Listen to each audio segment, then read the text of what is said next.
pengkajiannya, untuk analisisnya lebih jauh, bagusnya kita menggunakan lampiran berikutnya.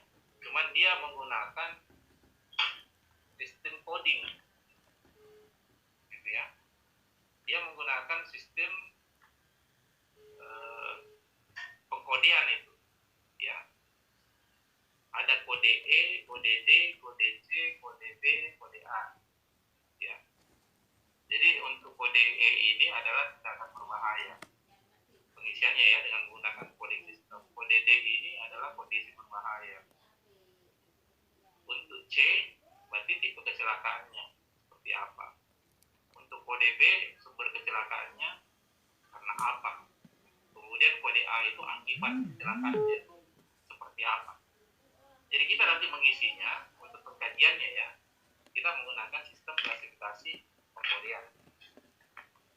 Ya, jadi klasifikasi kecelakaan dan pengkodean atau coding sistem ini digunakan dalam tata cara pelaporan dan pemeriksaan kecelakaan sebagai berikut ya. Nah, kita lihat kode A. Ya, saya jelaskan lebih jauh lagi. Untuk kode A itu menerangkan data korban yang terdiri dari data umum. Jadi data korban yang terdiri dari data umum. Ada namanya kode A1 sampai A3.5. A1 itu jumlah korban berapa, ya, jumlah korban laki-laki berapa. Jadi A itu jumlah korban laki-laki berapa, jumlah korban perempuan berapa, ya. A3 jumlah korban dikelompokkan juga berdasarkan usia. A3 1 kurang dari 10 tahun, A3.2 itu antara 11 sampai 20, A3.3 itu antara 21 sampai 30 dan seterusnya. Gitu ya. Untuk kategori jumlah korban, untuk data korban atau data umumnya. Akibatnya, untuk akibat kecelakaan ini masih pakai kode A. Katakan kode A itu adalah selain data korban, dia juga adalah akibat kecelakaannya. Apakah mati, luka berat atau luka ringan. Jadi luka berat itu termasuk cacat di dalam meninggal ya. Kita menggunakan kode A4 jumlah korban yang mati, kode A5 jumlah korban yang luka berat, dan kode A6 jumlah korban yang luka ringan. Nah, masih dalam kaitannya dengan kode A, akibat cederanya misalnya, atau apalagi namanya bagian tubuh yang cedera di mana. Nah, kode-kodenya itu untuk kepala A7, mata A8, telinga A9, badan A10 dan seterusnya. Ya, untuk bagian tubuh yang cedera. Kemudian kita masuk ke kode B. Kode B ini menerangkan sumber kecelakaan. Jadi sumber kecelakaan itu ya bisa saja mesin, bisa saja pesawat, bisa saja peralatan perkakas dan sebagainya. Bisa saja juga bahan.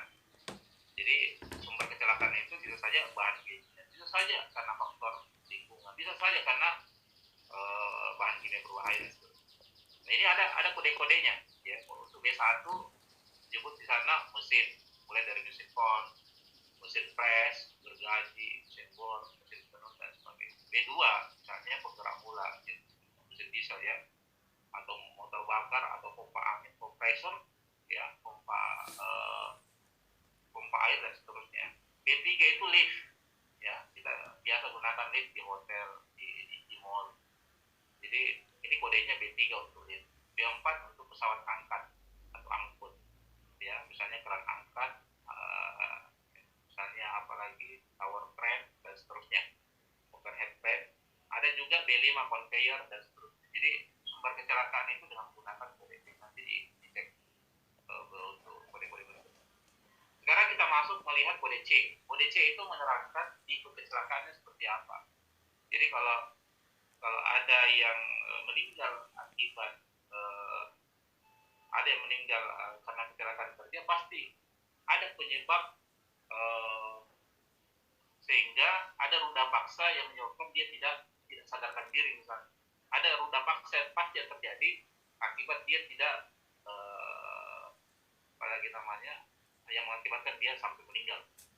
Nah, jadi kode C itu menerangkan tipe kecelakaan. Ya, misalnya dia tidak sadarkan diri karena terbentur ya, atau dia mengalami kontak dengan benda keras, ya, kontak dengan peralatan bertenaga dan seterusnya. Itu dikasih kode C1. Kalau dia terpukul berarti C2, ya, misalnya jatuh dari terpukul pada umumnya karena yang jatuh atau mundur, melayang atau bergerak itu terpukul. Tertangkap, ya, pada dalam dan di antara benda, terjepit, ya, tertimbun atau tenggelam, itu dikasih kode C3. C4 misalnya jatuh dari ketinggian yang sama, jatuh dari ujung, itu dikasih kode C4 dan seterusnya, ya. Nah, untuk kode D menerapkan kondisi yang berbahaya. Ada nggak kondisi yang berbahaya? Jadi kondisi berbahaya itu, ya, misalnya pengamanan yang tidak sempurna, dikasih kode D1, ya, peralatan atau bahan yang tidak seharusnya, dikasih D2, ya, misalnya D5, penerapan yang tidak sempurna, ya, kurang, ventilasi yang tidak sempurna dan seterusnya, itu dikasih kode D6. Oke. Sedangkan terakhir untuk kode E. Kode E itu menerangkan tindakan yang berbahaya. Ada tidak tindakan yang berbahaya yang dilakukan? Misalnya dalam investigasi kita temukan, tindakan berbahaya dilakukan, misalnya dia mengoperasikan alat ini sedangkan di satu sisi dia tidak punya kewenangan, jadi melakukan pekerjaan tanpa wewenang, lupa mengamankan, ya, tidak memberikan tanda peringatan, atau bekerja dengan kecepatan tinggi, atau membuat alat pengaman tidak berfungsi, itu dikasih kode E3.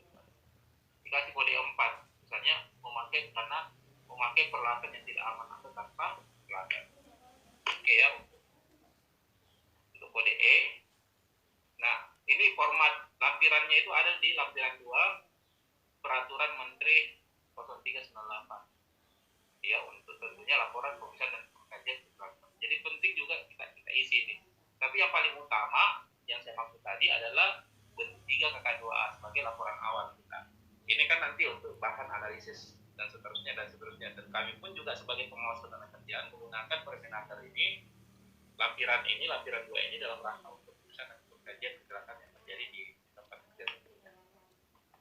Jadi mudah, ya. Jadi kita isi berdasarkan kode, ya, sistem pengkodean, kode A, kode B, kode C, kode D, dan kode F. Sama kita tanda tangan juga, ya. Kalau kita mau pakai ini diketahui juga oleh pimpinan, kami juga ketika mengisi ini ya kami tanda tangan, ya, sebagai pengawas yang melakukan atau mengisi ini, kemudian ditandatangani oleh pimpinan tertinggi. Dan memang sebenarnya lampiran ini ya diperuntukkan oleh pegawai pengawas ketenagakerjaan, bukan diperuntukkan untuk kalian.